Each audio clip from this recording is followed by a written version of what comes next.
Hello, hello, hello, and welcome to today's episode of Her Version. This podcast is dedicated to sharing stories of struggle to triumph, a platform that allows individuals to tell their truth in order to inspire and uplift others. I am your host, Sabrina Victoria. If you are new to this podcast, make sure you follow, like, subscribe, and share. Let's jump right in.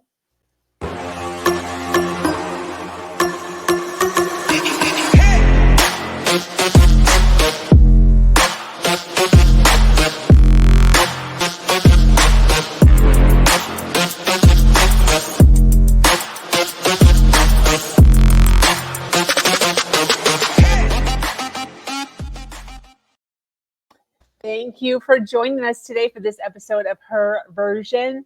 The Her Version platform is built on storytelling and the understanding that many times our greatest learning experiences come from listening to other people's stories. Today, I am speaking with an amazing woman named Iman. Iman is here to share her story of narcissistic abuse. She is the author of a great written book called I Will Ruin Your Life, which exposes the abuse that was happening in her life between closed doors. Behind closed doors. She is here to open up about how she fell into this situation, the PTSD that followed, and how she has started to face her story in order to heal. Welcome. Thank you. Thank How you for are having you? me. Did I pronounce your name right? Is it Iman? It's actually an Arabic name, so the correct pronunciation is Iman, Iman. but not too many people in the United States can pronounce that. So Iman, like the model that was married to David Bowie. Yes. hmm Okay. Very cool. I saw somewhere that you had a name Anna. that was Anna. actually that was something that I used to use on Facebook. Anaman Sash is actually Arabic. It means I won't forget. So it was kind of like Oh, a pseudonym on got Facebook it. that I used to use. Got it. Okay. I saw that and I was like, I wonder if she switched to an Egyptian name, for. No, actually, I was not born with this name because I have no Arab heritage at all. I was born in the United States to Irish and German heritage parents, and I actually had my name legally changed to Iman. No kidding. And And what does the Iman mean? it's Arabic and it means faith. Oh, I love that. Mhm. Very cool. Well, welcome. Thank you. Thank It's you for nice to taking. be here. Yes, thank you so much for taking some time out of your day to sit down with us and share your story. I know you and I have been in contact for a really long time now. You're an amazing author. I read your book a few months back, and it was absolutely beautifully written. And one of the things that I love the most about the book is how sympathetic you are to the narcissistic personality disorder. I really appreciated your viewpoint on giving him a little bit of grace, not letting him off the hook, but giving him a little bit of grace, because you realize that it is an actual disorder. Mhm. So I would like to jump in though. I would like to jump in and kind of, hear your story and how the whole thing started. If you don't mind, I'd love to just open the floor to you. How old were you when you first got married? When you Mhm. first got married, and then how that journey kind of led you into the arms of your narcissist. Mhm. Okay, sure. So my first marriage was to another narcissist I got married back in 1993. I had no idea what narcissistic personality disorder was then, and I just thought the marriage didn't work out. This guy's just a jerk. I was divorced and I stayed single for over 10 years. I casually dated, but no serious long term relationships. Wow. Um, and then in 2006, I started to face a big financial crisis. I was working in the automotive industry at the time. And during this time, the recession was just beginning. The automotive industry was taking a huge hit, and I ended up losing my job. And I kind of had gotten tired of, factory jobs and minimum wage jobs. And I decided I needed to do something different with my life. And at that point in time, I became interested in the idea of teaching English abroad. Ah. So I came across a magazine called Transitions Abroad, and there was all kinds of information about training programs and certification programs that you can go and take in foreign countries and become certified to teach English as a second language. And I was really excited by all of this. And around the same time, I had taken my first trip out of the country, which was to Egypt and Jordan. And I absolutely fell in love with Egypt. And I had made a lot of friends there. This was in the early days of Facebook. Facebook was just starting. I was connecting with tons of people. And they started putting the bug in my ear about, well, why don't you move here and teach English here? So that was how I ended up deciding to relocate to Egypt. Were you nervous? Um, Surprisingly, I wasn't. Had you ever been overseas before? I had gone my first time. My first time was to Egypt. So this was after I came back. I stayed in touch with many friends that I had made there, and they started to really kind of put the idea in my head. Oh, you could move here. You could do this. You know, there's plenty of jobs here. So I surprisingly wasn't nervous, and I talked about this a little bit in my book. I think maybe because I was still young. I think I was taking a lot more risks back then. Yeah. As I get older, I noticed that I have to like talk myself into just going to the mailbox. You know, it's like, can I do this? You know, but I think that has a lot to do with the PTSD that I've encountered. It's made me more cautious and more afraid.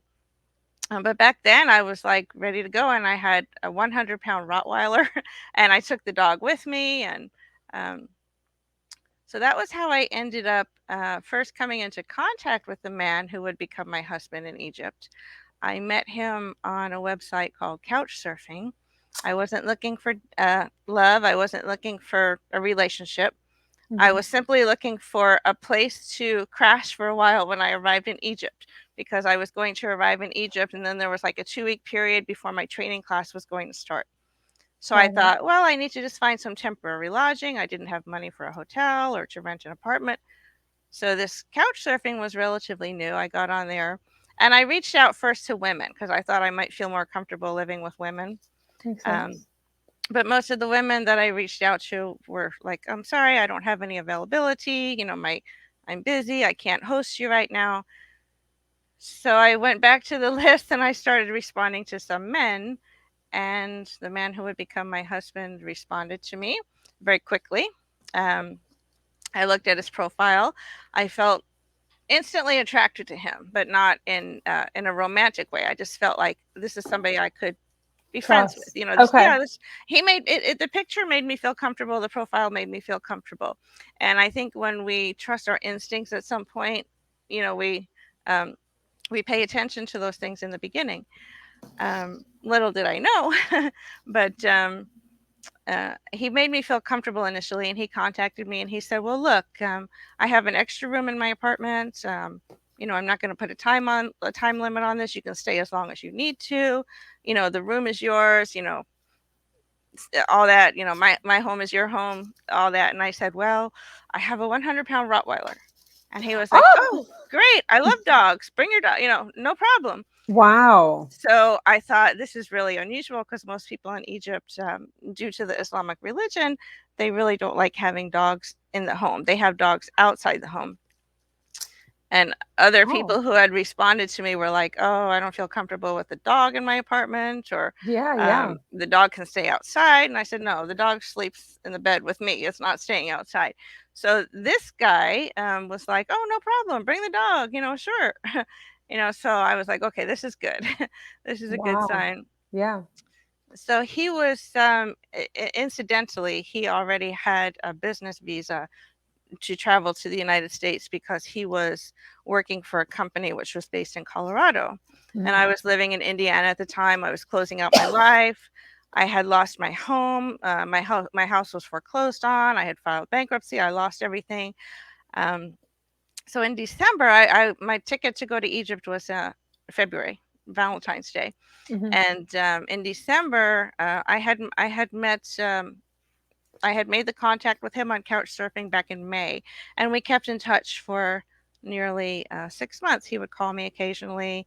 How are you doing? You know, how are the plans for the move going? You know, just I was like, oh, this guy's great. He's a nice friend. He's caring. He's interested in what I'm doing. He's being very cordial to me, very, welcoming.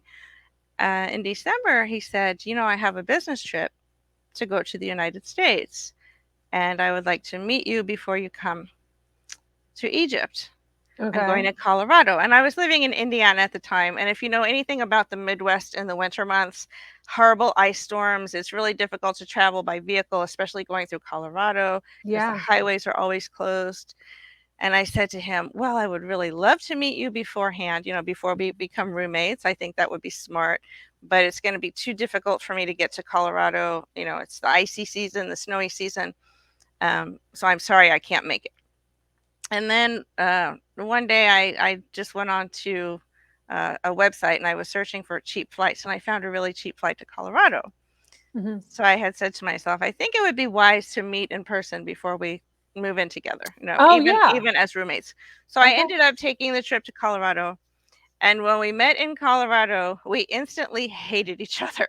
Um, we were um, we were arguing all the time, and he was acting very strangely with me, and these were the first red flags that I missed. Like, for example, the first night when we met, when I arrived, I put my bags in the hotel room. We went out to dinner, Okay. and he immediately started picking food off my plate, and he said to me, oh, you don't like broccoli, so I'm just going to eat that. And I was like, excuse me, I do like broccoli, and we don't know each other very well, and it's very rude for you to be taking food off my plate. That's kind of we're not at that point, and Yeah. he didn't see anything wrong with it, But to me, the fact that he was telling me, "Oh, you don't like broccoli," that didn't register with me as a red flag at the time. I know now that it is. And then we had just massive arguments throughout that weekend.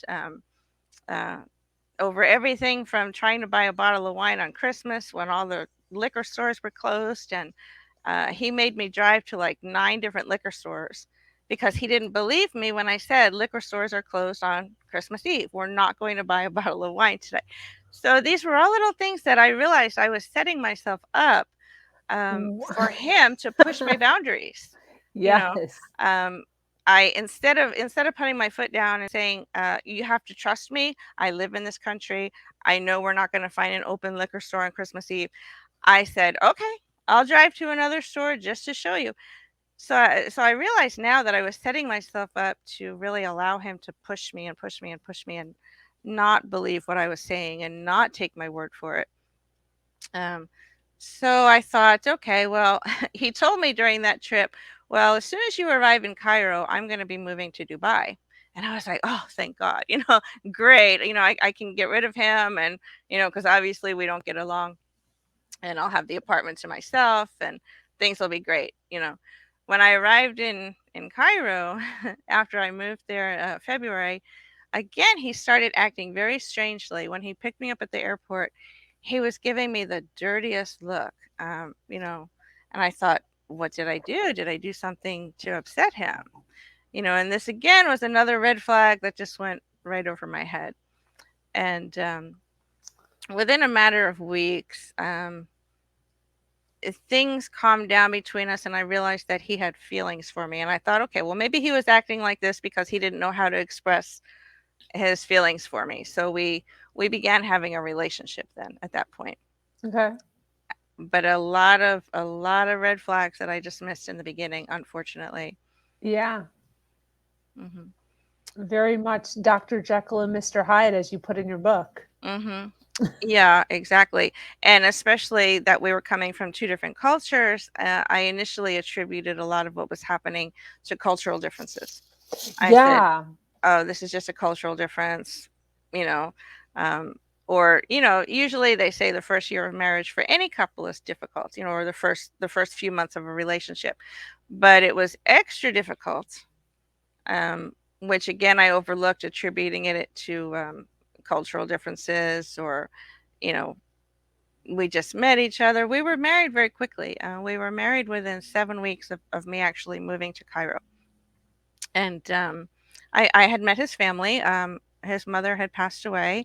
Um, when he was very young. I Um, remember reading somewhere where you had said, or he had said, I will marry you so you can get your Egyptian citizenship. Yeah, during the first so during the period of time between when we actually started a relationship and when we actually got married was about 7 weeks. And during this period of time, he would totally flip-flop on me. One minute he would be really nice, and then the next minute he would accuse me of being a gold digger or um being having ulterior motives. He went through my American cell phone and called a bunch of people back in the United States that he didn't even know and was asking them about me. And yeah, I was in the bedroom one day making the bed, and he comes in. He's like, "Look, this isn't going to work. I'll marry you so you can have Egyptian citizenship." And I was like, "Did I ask for that? That's not even going to be beneficial to me."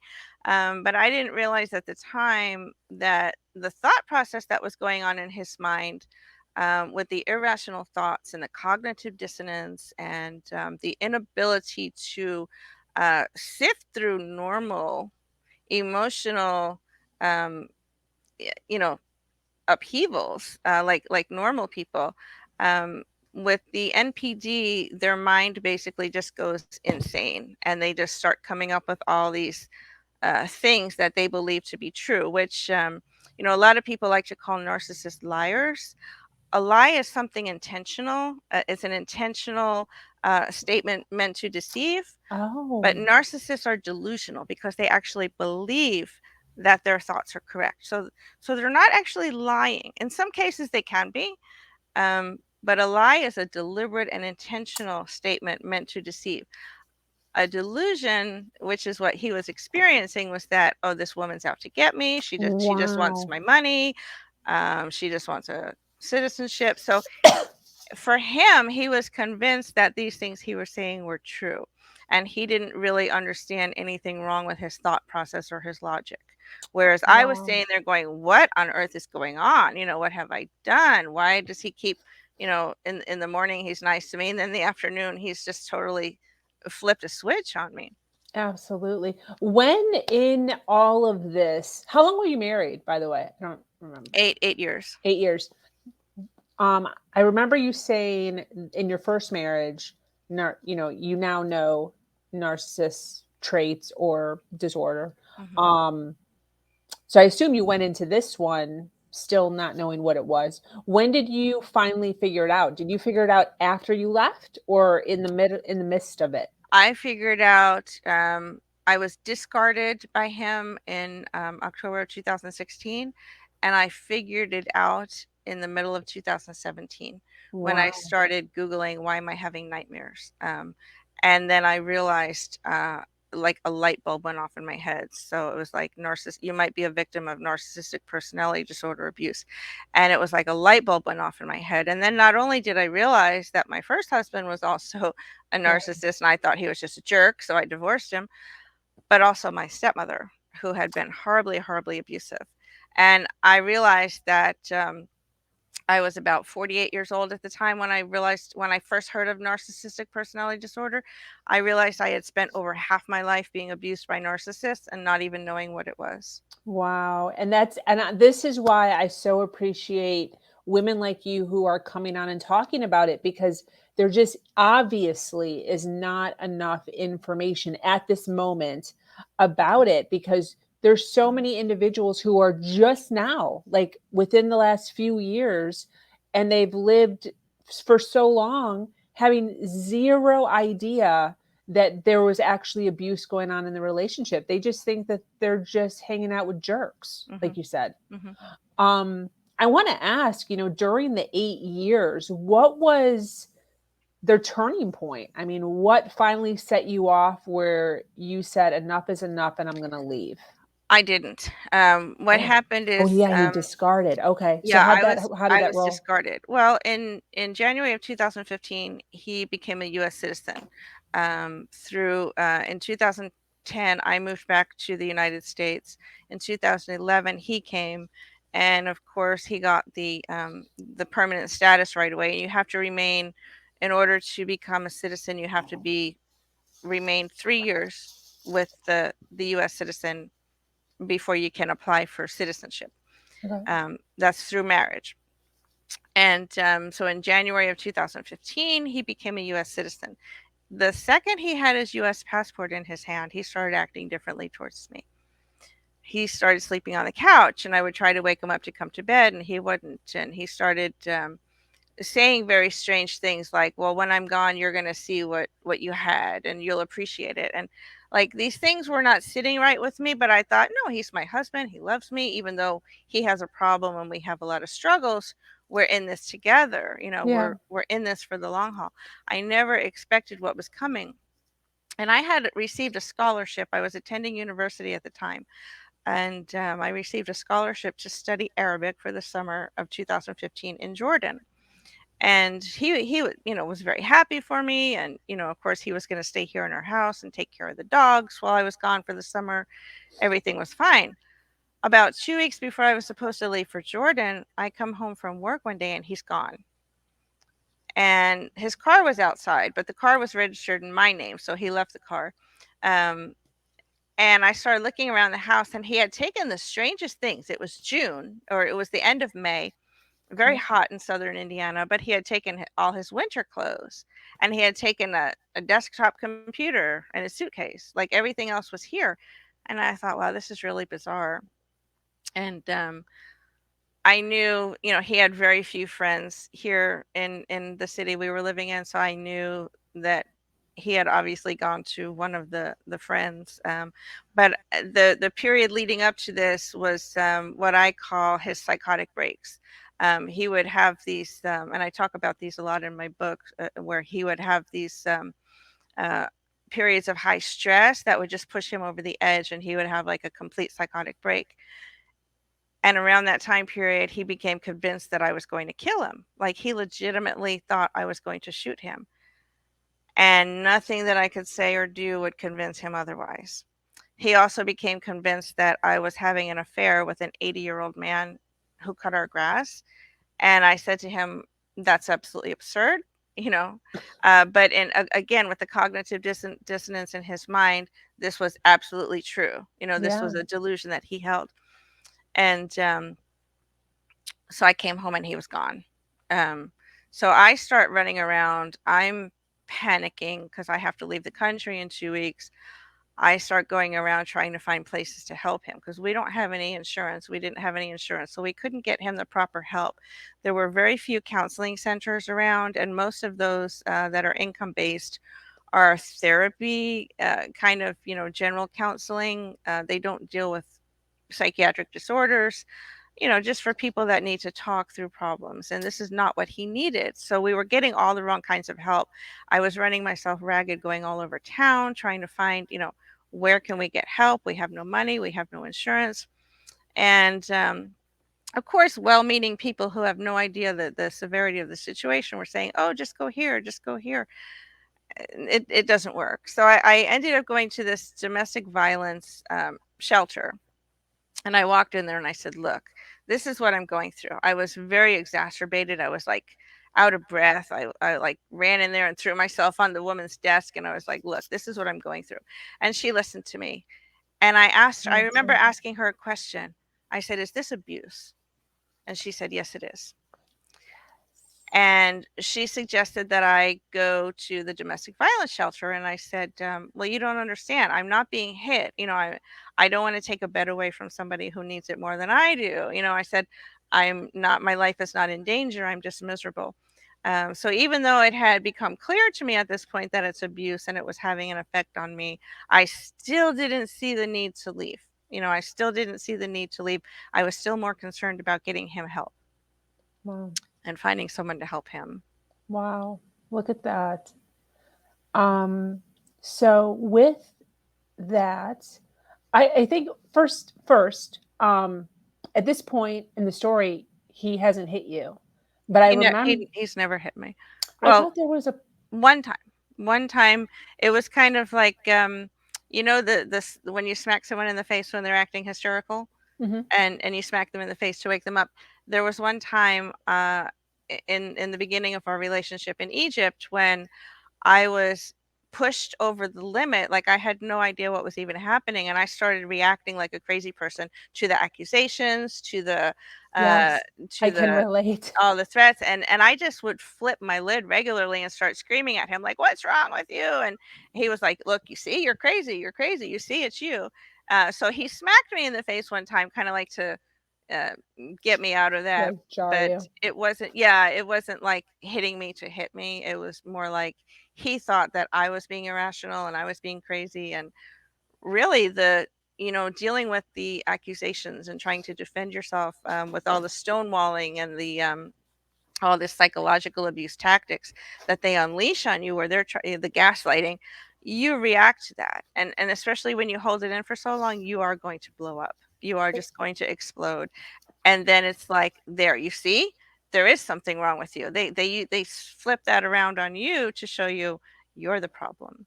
Exactly, exactly. And that's one of the most frustrating things about this sort of abuse is many times the person who's being abused is the one that looks irrational, Yes, yes. which is just so frustrating to me Hmm. because we're the ones that are getting emotion, like we are the emotional ones. So we're the ones that are Hmm. being emotional, and the Hmm. one that is like stone cold and standing tall and Hmm. speaking correctly Hmm. is the one that looks not crazy. Exactly. And And yeah, and I remember earlier this year watching the Gabby Petito video footage from when she was pulled over by the police. The second she rolled down that window, I was like, oh my God, I know exactly what she's going through. When I saw the look on her face and I saw the way he was acting, I was like, oh my God, please somebody recognize this, yeah, because I know exactly how she feels. a hundred Um, percent. and she was saying it's my fault, I have OCD. She began turning everything that he had gaslighted her with around and Yeah, saying, yes, this is me. I didn't do that. I fought tooth and nail against the accusations because I knew better, but it's just as bad. If you yeah. believe the gaslighting and become convinced that you are the problem, it's just as bad as trying to fight against it, because you might as well be talking to a wall. Either way, you lose. Either way you Literally, lose. it Yes. doesn't even matter. Yeah, they'll Hmm. find a way to turn it somehow. I do want to go back though. You were talking about the discard. Hmm. So, how did that happen between contact and kind of Hmm. no contact? Okay, so going back to the summer of 2015, I'm 2 weeks away from flying over to Jordan for the summer on a scholarship to study Arabic. And I come home and he's gone. Um, well, lo and behold, I found out a little bit later that one of his friends, he had called one of his friends and said, look, she's going crazy. She's going to kill me. You have to come and get me out of here. And he had recorded me on his phone, like yelling and screaming and getting hysterical over uh, the gaslighting. So his friends believed him, and they even called the police and were like, "Oh, she's threatening him," but I had never threatened him. I was just Wow. basically like, "What's wrong with you?" It was like one of those. But so he had his friends convinced that I was a raging lunatic who was going to kill him, and they came and took him out of the house, and he was staying with one of his friends. So I ended up making alternate arrangements to have my dogs taken care of, and I ended up going to Jordan. And I had to. I This was a scholarship from the United States government. I could not get out of this, or I would have to pay back tons of money that I didn't have. So I went to Jordan, and about 6 weeks. I was supposed to be there for 12 weeks. About 6 weeks into my trip, I get an email from him with the headline, "I am sorry." And I thought, oh yeah, here we go. Here we go. I've heard this so many times before. And it turns out he had left the city we were living in, and he had gone down to Florida and convinced my birth mother to let him move in with her. Now, I had cut her off back in 2011. I talk about her a little bit in my book, where I was not raised by her. I did not meet her until after I was an adult, but she was also a narcissist, and I cut her out of my life in 2011. But behind my back, my husband had always kept in touch with her, Wow. because he thought she had money and that we would inherit something when she passed. And I told him, no, you have no idea who she is, or how she really lives. She was borrowing from Peter to pay Paul, and she lived really she made herself look wealthy, but it was all credit, and I Wow. said, we're not going to get anything from her. She's not a good person. She's not she's not a caring, loving person that you think she is. Please stop talking to her. I begged him many times. Yeah.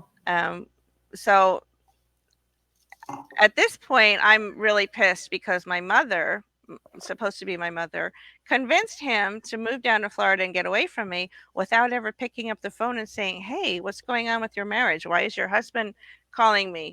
Yeah. So at this point, he's down in Florida, and I guess she witnessed the crazy side with her own eyes, and she asked him to leave.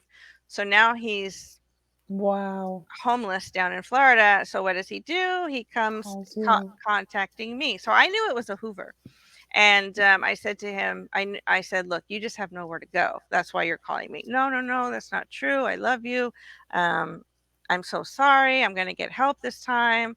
I said, okay, here's where I set the boundaries. You can come back to the house because I'm not going to leave you out on the street.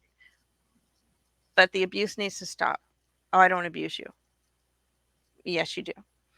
The abuse is going to stop. You're going to get in therapy. You're going to get on the medication that you need to be on. You're going to stay on that medication. We're going to repair our relationship. I'm here for you. We're going to work through this together. So that was when I set the boundaries. So he came back into the house, and we started sleeping in separate rooms because I just wasn't ready to really, you know, Yeah. throw myself back into that, because that would send the wrong signal. But he took this as a rejection, and he went out and started dating other women, telling them that we were getting divorced and I can do whatever I want.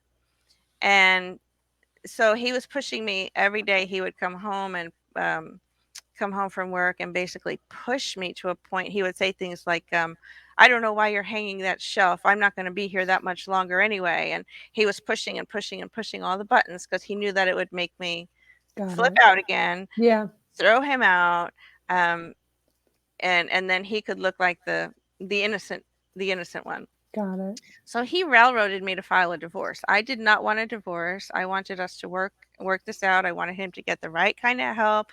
I wanted to, try to find some kind of doctor that could help him, because we had a great psychiatrist in Egypt. But it's so inexpensive there, and it's so much easier there. When you don't have insurance here in the US, our healthcare system is horrible. Definitely. Um, I even suggested, let's move back to Egypt, and so that we can have our therapist back, our psychiatrist back. That was a legit psychiatrist, not even a therapist. And he railroaded me to file for divorce by just basically harassing me every day and pushing my buttons and saying, like, do you think you're the first woman to get divorced? Just get over me. What if I would have died? Just go get another husband. And he was really, really gaslighting, 1,000 times worse than he had been before. And I snapped one day and I said, if you're not willing to do this and be in this with me, then go. Just go. Yeah. And so he's like, well, he had nowhere to go, but he made other arrangements quickly, and ended up going. But it was still a discard. Even though he pushed me to be the bad guy to say go, um, I was still discarded. Wow. I remember there was one situation, and this might seem insignificant, but it's a good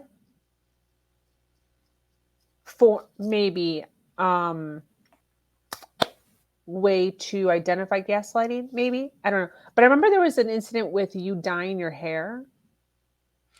Yeah, that was back in Well, 2010 when I had left Egypt. I came back alone because he didn't have, he had the ability to travel to the US, but on the visa he possessed at the time, he couldn't stay longer than 30 days or 90 days. So the deal was is that I was going to come ahead, find us a place to live, get everything situated, and then we would work on his immigration. And I had two dogs at this point. I had the Rottweiler that I had brought to Egypt, and then I had an Egyptian street dog that I had adopted while I was there. And the dogs were going to stay with him until he traveled to the US. mhm. But in October of 2010, he called me and said that the landlady was asking him to leave the apartment. He needed to move. So I had to fly back to Egypt and bring the dogs back to the US sooner than expected. And I never dye my hair. I don't do anything with my hair. I don't even comb my hair. I just shower and throw it in a ponytail. And I guess the change in the water between washing my hair in Egypt and washing my hair back in the United States made my hair lighter, like naturally lighter. Maybe the chlorine in the water here changed the highlights of my hair just a little bit. And when I arrived back in Egypt to pick up the dogs, of course he was in one of his moods again, and he's like, "You dyed your hair." I said, "No, I didn't. It's probably just the sun or Yeah. the chemicals in the water." He's like, "No, I know you dyed your hair. I showed your picture to a lot of people, and they said you dyed your hair." I said, "Did these people know me?" And, no. But again, I started reacting to the accusations and trying to Yes. use logic, and he just became convinced that I was dyeing my hair because I was seeing somebody else, and this leads to the whole string of delusions that are his reality, or Yeah. that were his reality. So Uh, that is probably a good example of gaslighting, but that's more an example of the way that the cognitive dissonance works in their brain. Um, I think a better example of gaslighting is when he would say things to me like, "You'll see when I leave you that you had it very good," and it was him planning to leave, not me, but he was Got trying to it. convince me. Yeah, gaslighting is more like when they try to convince you that your version of reality is wrong. Got it. um, no matter how much proof you have, or how many facts you present to them, they just cannot see that. They refuse to see that. Exactly. What is a example of the most craziest circumstance of abuse that kind of went on during that relationship? hmm I think the periods of psychotic break that he would have, and I I don't remember the exact article that I read, but again, after I discovered what narcissist abuse was in like 2018 or 2017, I was doing a lot of research, and I came across an article that said occasionally narcissists become people with, I don't want to say narcissist, narcissistic personality disorder individuals become sort of semi lucid about their problem, but yet in the inability to cope and problem solve and deal with things in a normal manner, it pushes them in the other direction, and they can have an actual break from reality. And I experienced that a couple of times with him. um, One time that I remember specifically, well, other than the time he became convinced that I was going to kill him, Yeah. that was definitely a break. There was another time when he had been acting very crazy. He had a job interview, and he had been acting very crazy in the days before the job interview. So I said, "Okay, I'm going to go with you. I'm going to wait out in the car. I just want to be nearby." And he was like, "Okay." The whole way that we were driving to the restaurant, because he was going to meet the recruiter in the restaurant, he was yelling and screaming at me and saying crazy things. And he said, "The words on the paper are moving." And he was just saying really crazy things and yelling and screaming at me. And I'm a horrible person. Um, I don't have any manners. I don't know how to get along with people. I'm never going to find a job the way that I am. He was just totally laying into me. But these were all his insecurities and his fears that he was projecting onto me. And we got to the restaurant, and then he called the recruiter and said, "Oh, my wife is with me. Is that okay?" And the recruiter said, "No, I prefer to interview you alone."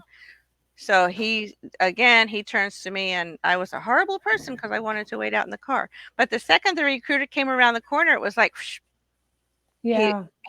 and that was the moment that I realized he can control this. He can Yes. control this in front of other people, because Yes. I think I said in my book, he was 50 shades of crazy with me in the car. But the second the recruiter came around the corner, it was like, like he totally flipped a switch and became a different person.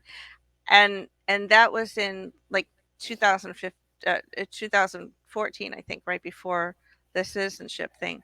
Um, no, it was 2015, like right after the citizenship thing, between January and um, June. So I realized at that moment, I remember like sitting in my car screaming at the top of my lungs, like literally people I had all my windows up, but people across the parking lot were looking, like, Totally. because I just had to let that out. I was just screaming. I was so frustrated. And I kept saying, he can control this. He Yeah. absolutely can control this. It was like a light bulb moment for me that I realized what I Yeah. was dealing with. Yeah, I actually forgot about that, and that's a huge. I remember that specifically too, a handful of times Hmm. where it switched, and I remember thinking to myself, "Wow, like he can do it for other people, but he doesn't love me enough to be able to do it with me." I remember like I did myself, like I had that feeling. Hmm. Not trying to project that on you, um, Right. but yeah, I totally can recall. I forgot about that. Wow. Yeah, that's why when people say narcissistic personality disorder is a psychiatric disorder, I want to disagree. Now, I don't have any degrees in psychology or psychiatry or anything, but I want to disagree because to me, a person who has a psychiatric disorder would be consistently irrational in front of everyone they come across and not be able to control it. This is a personality disorder. It is not treatable with medication. Something like schizophrenia is treatable with medication, right? We know that medication does have an effect on certain psychiatric disorders, but these are displayed with consistency, Yeah. in front of different people. And the NPD abuse is very inconsistent. NPD abuse is very targeted to a specific individual. Yeah. um, at the time, before I even came along, before he was dating anyone, he did this to his sister because the victim of a narcissist is whoever is closest in relationship or proximity. 100. There's people who are being abused by coworkers who are narcissists because they're together for 8 or 9 hours a day. Yep. It's proximity and nature of relationship, which is why when they go out and socialize within social circles, they can maintain the mask long enough to portray the image that they want to project, that I'm a normal person, I'm a great person, I'm a lot of fun. They can keep that mask in place with strangers or people they have casual relationships with. But the one who they are in the closest proximity to, um, either by distance or relationship, is the one who then receives all the negativity. Because what they're projecting onto you, the reason they're abusing you, is not because they love themselves so much. This is a misconception that narcissists love themselves. They cannot regulate guilt and shame and emotional responses, which are normal in everyday life.